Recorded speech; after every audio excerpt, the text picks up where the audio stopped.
Well, today's been a weird day. Hello, SuperMarioT is back, and suddenly, Paper Mario. Yeah, out of scenic nowhere, like a dodgeball echoing in a silent gymnasium. Thank you, Adam Rhodes, for that. Bam! Smacks you in the face. At 9 a.m. this morning, Nintendo just randomly drops a trailer for Paper Mario, the Origami King, the newest installment in the Paper Mario series, coming to the Nintendo Switch really soon, this summer, July 17th. And of course, what's Paper Mario news without your boy SMT chiming in? Some of you may not remember me or have never heard of me, so before we dive in, let me explain.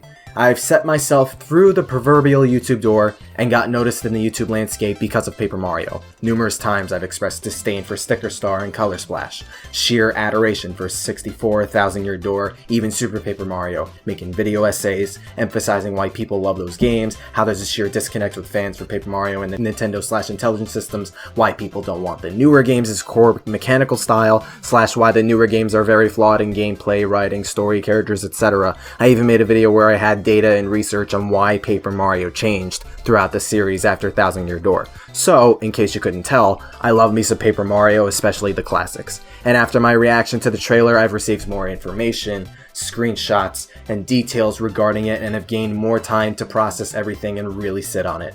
To add, I told y'all we'd be getting a Paper Mario announcement for a game this year. Made that whole video last summer, saying Paper Mario possibly for 2020 may be announced in spring, given the releases of each game, and I can say I told you it would happen like I predicted. So, what are my thoughts on Paper Mario the Origami King so far? I've never been more mentally confused than mixed from a video game announcement straight up. There's some things to take away from the trailer, but especially extra sources to really ponder the idea that this might be a closer to a return to form, although not by a whole lot, because with this franchise it seems like we're going with baby steps, treading on thin ice, which is also agitating and can only get us so far in the grand scheme, and we know that Intelligent Systems can really make the jump if they choose to do so, and other stuff. But whatever. Alright, so I'll start with some positives. Right off the bat, the game's clearly reusing Color Splash's graphics engine and style, and I'm okay with that. Mostly. I'll elaborate on the mostly later, but I thought, like most others, that Color Splash is a gorgeous game, and this game seems to be a slight improvement on that game's graphical take. A Paper Mario reusing graphical assets is nothing new too. Super Paper Mario, it reused Thousand Year Door's assets, so it makes a lot of sense, especially since I'd imagine they spent a decent chunk of time on it. Visually, game looks really nice. Seems to likely retain Color Splash's humor as well. The plot, for a second, is also different. I can't say if it'll be good, or just mediocre, or whatever, but it'll apparently be interesting. We have a new companion character, Olivia, the little origami fairy-looking girl that's with Mario throughout the adventure, and she's fighting against her brother, Ollie, the Origami King, who's taken over Peach's castle, as well as Bowser's forces for the most part. That's the general gist of the story. It's not a Bowser kidnaps Peach, minimum level plot, thankfully. Bowser's forced to team up with Mario, and Bowser's folded into two. I like what they did at the beginning, making Origami Peach talk like this possessed puppet. Nintendo kind of going like horror movie. I like that. Kind of dark and unsettling. So there's at least some potential for a solid plot going into this game, and there's more than just one original character. Now there's a whopping two. But bouncing off the being with Bowser's army, apparently, partners are back?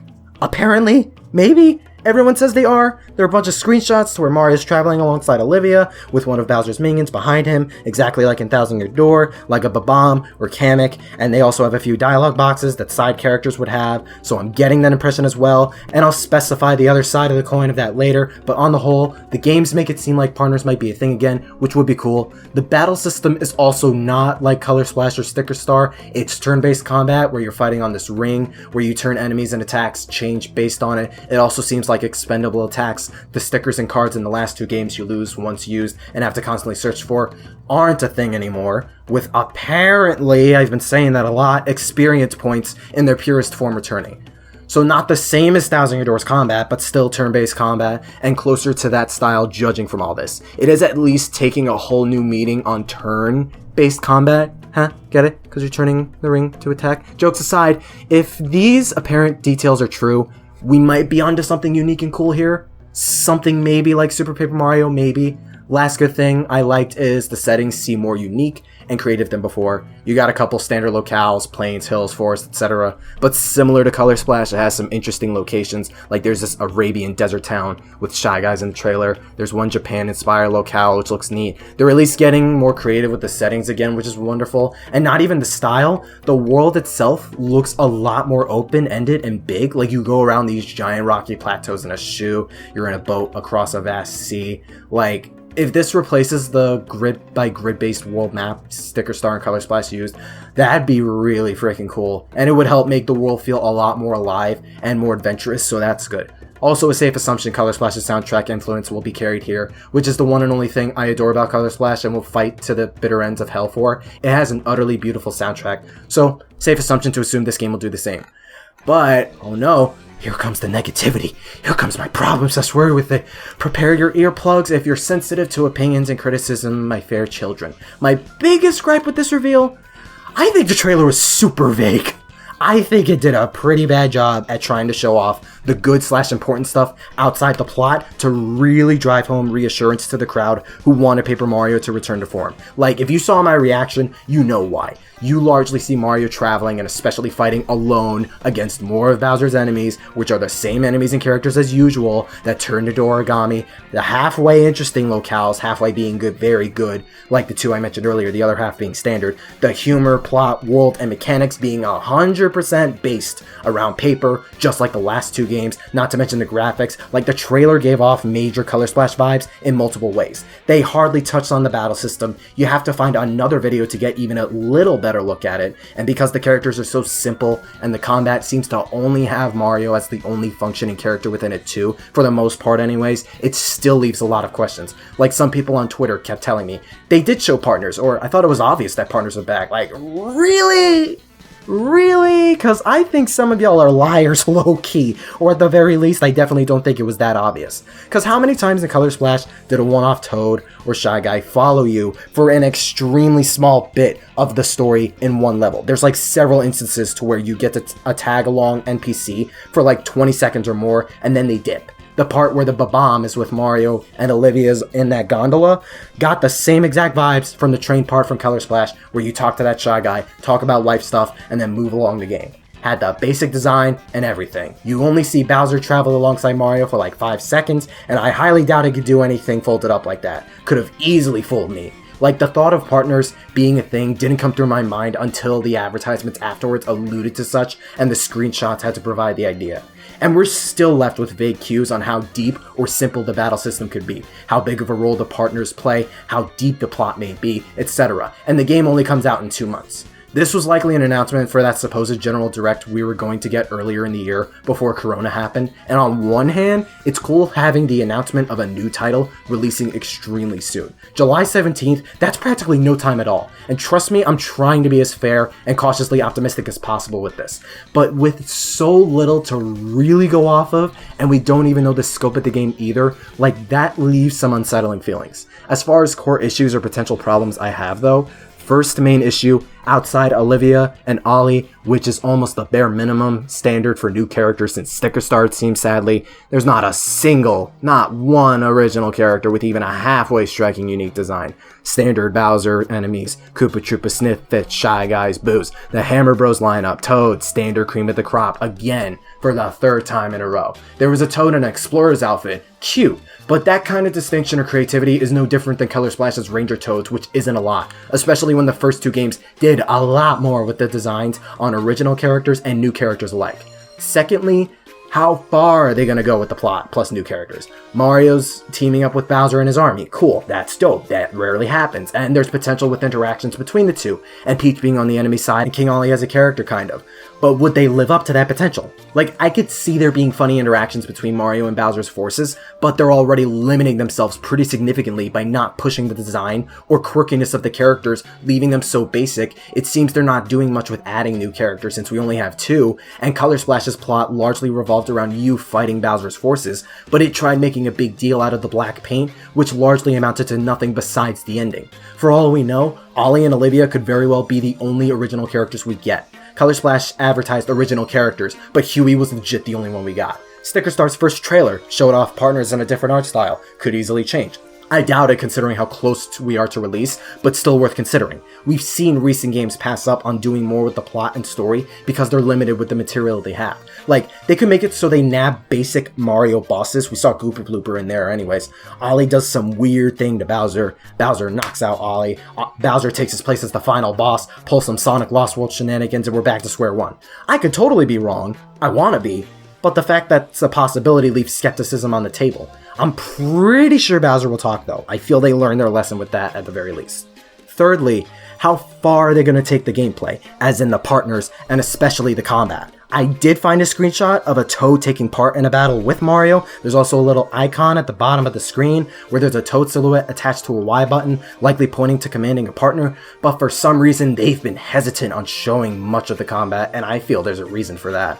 Because forget showing combat similar to the first two games, if they had faith in their battle system not showing flaws and believed it was competent, why did it get like 5 seconds of footage? Like, we still know so little about it. I'm fairly sure the expendable attacks are gone, but how deep will the combat go? Is it still basic jumps and hammers like the last two? One of Color Splash's problems with its combat was how incredibly simple and boring it was, because most attacks chalk up to just hammers and jumps, occasionally fire/ice flowers, and 1 or 2 defense items. It had like almost no depth at all. Shiny boots are still in there from Sticker Star. What if there's more of those attacks back? And what if the expendable attacks do return? What if we're wrong? Is it still not going to be that deep in terms of attack variety and customization? Are they going to go deeper? What about badges? Are they still MIA? What do partners do during battles? Are they expendable? Do they act like items where you use them once and you can never use them again?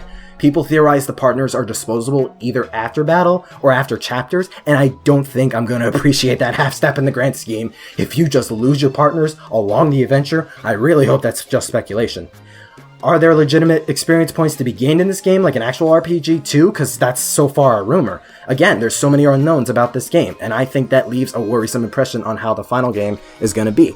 The last issue I have is not just something that plenty of other people have as well, but is slowly encompassing a bigger problem, an underlying dilemma I'm facing with this franchise I might cover in the future. Me and many others are kinda getting sick of the entire game / franchise's existence / story feeling the need to be validated around the gimmick of paper itself. I've stated this issue before, but it's just gradually growing. And now I'm gonna get people to be like, ha, you dumbass, it's called Paper Mario. Why wouldn't it revolve around paper gimmicks? Yet that was never the point of Paper Mario. The most paper gimmicks you get out of past games is they act as an overworld mechanic to travel or platform. Thousand Year Door, you turn into a paper boat to move across water, a paper airplane to fly over gaps, a tube to roll under tight spaces. Like, it was a cute little mechanic that didn't overstay its welcome, and the series being dubbed Paper Mario was due to its aesthetic replicating that of a pop-up book. It took place on occasion during moments such as these, and had a bigger purpose than just for a visual gag. An aesthetic, pure and simple, and as a result, cute, natural, and effective. You still felt like the characters' worlds and gameplay and story overall felt very natural, alive, and had high, palpable stakes, like a genuine story. Mario's story, what Paper Mario was called in Japan, we've been over this. We're getting a little bit of that, seemingly, judging from the tone of the trailer, but everything in Paper Mario now has to be tied to some gimmick related to paper for God knows why. This is why I said I'm mostly okay with how the game looks. Color Splash in this game, some of the prettiest Mario games I've ever seen. Sure, not afraid to admit that whatsoever. But constantly making everything be papier-mâché sculptures, crumbling, creasing characters like all the time, just for the sole purpose of gags and laughs. It gets old really fast. I'm not just talking about visuals and how everything looks papier-mâché either. The plot and the world of Paper Mario. Since Sticker Star, Royal Stickers, Mario befriends a sticker, Mario uses stickers to attack, acquiring things to turn into stickers for your sticker book, for a sticker comment, enemies creasing, getting soggy, sticking stickers to the environment all the time, etc. Color Splash, filling color back into a blank canvas, sucking color out of everything, characters and landscapes and such. Black paint, consuming the world, yet the synopsis can literally be summed up as another generic Bowser plot.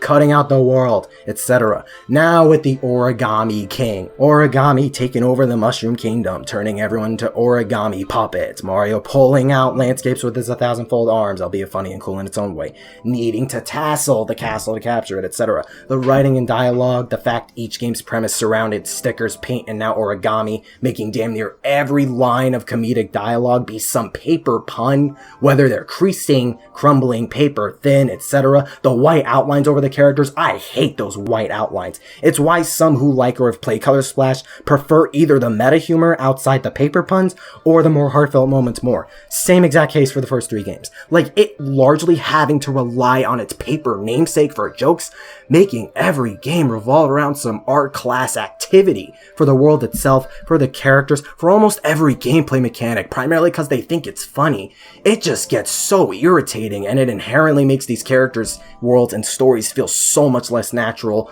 real, and grandiose, and a lot more artificial, memey, and try-hard. I'm a little nervous for the plot because of this too. You could do the same joke so many times, but it also stems from missing the point of what paper originally was in Paper Mario, and detracting the value of everything else by surrounding the meeting, the core of most aspects of paper, with a paper joke. Imagine if Thousand Year Door threw in more paper jokes in the dialogue, or the plot revolved around gathering just royal paper stars or whatever for this magical paper door. Whether you fight a giant paper mache robot, and the final villains, I don't know, a giant eraser demon, or in Super Paper Mario, the worlds are accessed via books instead of doors, and the worlds are being erased by a giant eraser in the sky or a vacuum and not a void. Thousand Year Door and Super sound significantly less climactic and cool like this, right? You get what I mean? Like, these games told themselves like stories with Mario characters in them, not Paper Mario with stories tying to the paper itself. Thousand Year Door's story is cool because you had to uncover a mystery behind an ancient door and open it with special MacGuffins before a Nazi-inspired cult got them first in a regular-sounding world. I guarantee you, Color Splash's story would have been better if the black paint was some demonic force unlocked by Bowser accidentally. It may sound like a stupid-ass complaint to some of you, but lots of people feel this. Go on Twitter. It's true. There's no reason for the feeling to need to make the gameplay completely directly influence the story to take place. Making everything tied to some paper gimmick trivializes the actual events or detail taking place, and it makes it feel so fake. So much more boring than it would if it just told itself like a normal story. We're all sick of it. At the end of the day, I am really cautious yet incredibly torn on the Origami King. I'm someone who loves Super Paper Mario, so I can enjoy Paper Mario when it's different, as long as it's good and provides something. The Origami King has an inherently more interesting plot than the last 2 games, is graphically beautiful, has interesting set pieces, has potential with the partners returning, might have a semi-competent battle system again, might have a good soundtrack, and the like. I'm trying to give this game a fair shot. It might be decent in its own right. But why do we know so little about the battle system? Why do we know so little about the partner function? Details like that, where Paper Mario fans care the most about outside the overall story, matter the most. They're hesitant on spilling more of these details, so that leaves me skeptic. It's not like the game's coming out during Christmas or late fall either, where y'all be like, there's still more time. Wait, you dummy, there's still more trailers to be had and showcases and whatnot. Be patient, shut up. Nah, this game comes out in July. Like 2 months. That's no time whatsoever. There'll likely be another trailer showcasing the game. Maybe 2. But like, if this game's this close to releasing, and if the gameplay is one of the biggest reasons why Paper Mario is so beloved, I don't think there's any reason to hold out on so much of that, and for the rest of us to keep searching for clues. Look at Super Mario Odyssey's reveals up to release, and remember what 3D Mario fans wanted. We wanted an open explorative Mario game. Bam, they threw these big worlds for us to see and dissect. We want creative worlds and mechanics. Bam, New York world. Bam, dinosaurs. Bam, capture ability. Like, they were so proud of Mario Odyssey. It shows throughout the game itself, and the game was fantastic. Like, why not be more confident if this is supposedly a bigger, better return to form than before? The trailer itself is still very vague to the combat and alleged partner return, because we don't see them interact with the combat system at all. They could be the disposable, really short-lived tag-along companion type, like the handful of Shy Guys or Toads in Color Splash that travel alongside you for one section. We do not know if those 2 new characters are the only new ones we'll get, which might be the case. Probably likely, I'm sorry. We don't know how deep or simple the combat's gonna be, and they claimed some of these traits would return in Color Splash, the original characters in XP and such, yet it didn't, and pre-beta Sticker Star was a completely different game than the final product, so they may lie again here too. I don't know. The last 2 games did not deliver on some of the promises they made, and they were that disappointing and bad that can you really blame me for being hesitant with this one, especially when details of this game are hella vague. It can totally be great. but I'm remaining cautious with this one. But even with that, even if I think the game has a fair shot at being decent, I don't want that to be the standard of expectation and quality from the series. I don't mean to sound all elitist and preachy, but like, we all know this is still not the actual return to form to Thousand Year Door that fans want. People are praising this game already, wanting to feign this idea Thousand Year Door fans got exactly what they wanted. Hell no, they did not. Y'all need to fact check yourself before claiming that to act morally superior, dog. The most we're getting is a better semblance of that RPG gameplay, so debatably at least halfway with the settings, again like in Color Splash where it's halfway really good and halfway standard, the writing, seemingly half the partner mechanics, and maybe the story. Debatably 4 things. As far as I could tell, there's still no original characters and original enemies outside of Ollie for one. There's still no original partners. The partners and enemies are still generic and unoriginal. There's still no badges. The battle system's still ultimately different for 2. We don't even know the rest of the story for 3, or how effectively they'll utilize the partner mechanic or story for 4 with the little creative freedom and library of characters they have. Because just like the last 2 games, over 95% of every single character consists of the same library of Mario characters we've seen over and over before.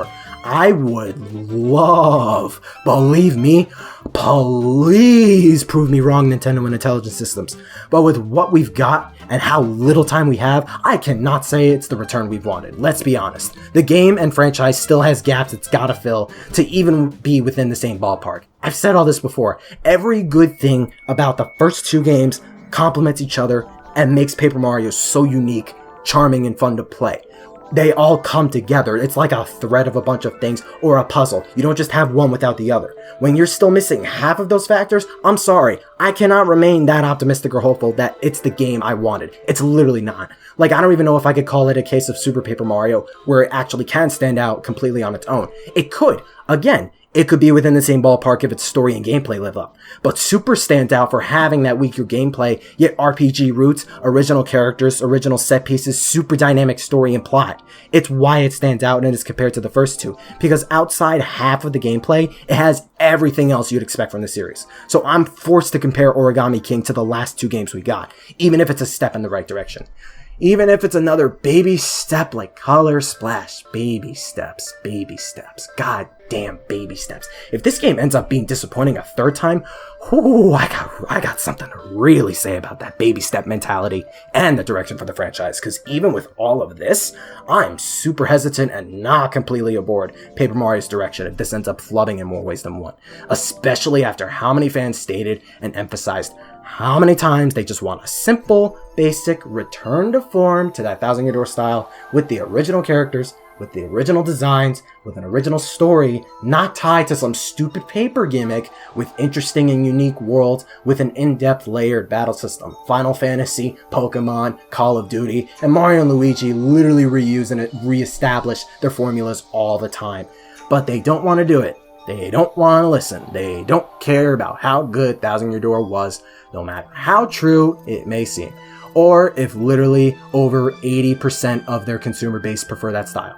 They see Paper Mario as this experimental game that constantly needs to shake things up, when that's a complete disconnect with how consumers view the franchise. But you know, I'll humor the baby steps narrative. I'll humor this game. Even when I could literally tell by the first trailer Color Splash was going to be a bad game, when some people could tell from the start Sonic Forces were going to be disappointing, despite the narrative of wait until you play /see more defeats the purpose of a trailer and is so naively dumb when trying to invalidate someone's criticism, I believe there might be more to this game than we're led to believe, even with some red flags. Despite Intelligent Systems has the clear capacity to deliver exactly what literally everyone has been asking for out of this Mario sub-series, despite there are still clear gaps Origami King still needs to fill, forget any we may not know, I'll give it a shot. There are so many times you could sit there, hope and pray they'll listen and take your feedback and give you the product you've been begging for almost a literal decade, 3 times in a row. But unless Origami King doesn't disappoint, and that breaking point hits, then maybe I'll reserve some deeper concerns for the franchise for another time. Are you hyped for Origami King? Do you feel the same? Are you more lukewarm or pessimistic about it? Let me know down below. Thank you for watching, and you're welcome to stick around for more Paper Mario, regular Mario, and other Nintendo videos between discussions, streams, gameplays, and such. Also, I have a Discord. Come join my Discord. There's a bunch of nerds who talk about Mario, Sonic, and Smash. You name it. We need more people in our Discord, so come join my Discord. Stay super.